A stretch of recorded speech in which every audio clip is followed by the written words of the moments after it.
Paradise വയോജന സ്വയം സഹായ സംഘത്തിൻ്റെയും ഹേൽമേരി ഫാം സ്കൂളിൻ്റെയും നാട്ടറിവ് പഠനകേന്ദ്രത്തിൻ്റെയും സംയുക്താഭിമുഖ്യത്തിൽ 10ാം ഉദയോത്സവം 2025 നടത്തി. കഞ്ഞിക്കുഴി വ്യാപാര ഭവനിൽ നടന്ന പരിപാടി national tea board member TK Thulaseedharan Pillai ഉദ്ഘാടനം ചെയ്തു.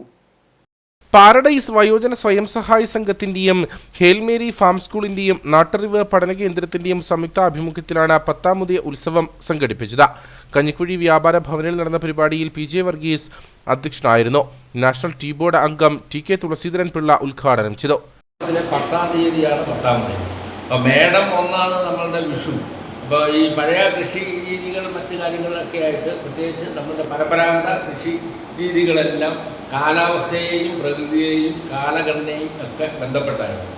അപ്പോൾ അതിൻ്റെ അടിസ്ഥാനം തന്നെ ഈ പറയുന്ന ഒരു വിത്ത് ഒരു ഭൂമിയിൽ വിതച്ചാൽ, ഒരു പാടത്ത് വിതച്ചാൽ അതിന് എത്ര അധികമായിട്ടുള്ള ഫലം കിട്ടും, അതിൻ്റെ വിളവ് കിട്ടും എന്നുള്ളതിൻ്റെ ദീർഘകാലത്തെ നൂറ്റാണ്ടുകളായിട്ടുള്ള അന്വേഷണവും പഠനവും ഒക്കെ ആയിരിക്കും 10ാം ഉദയത്തിന് കൃഷി ചെയ്താൽ ഏറ്റവും നല്ലതാണ് എന്ന് ആളുകൾ കണ്ടെത്തിയിട്ടുള്ളത്.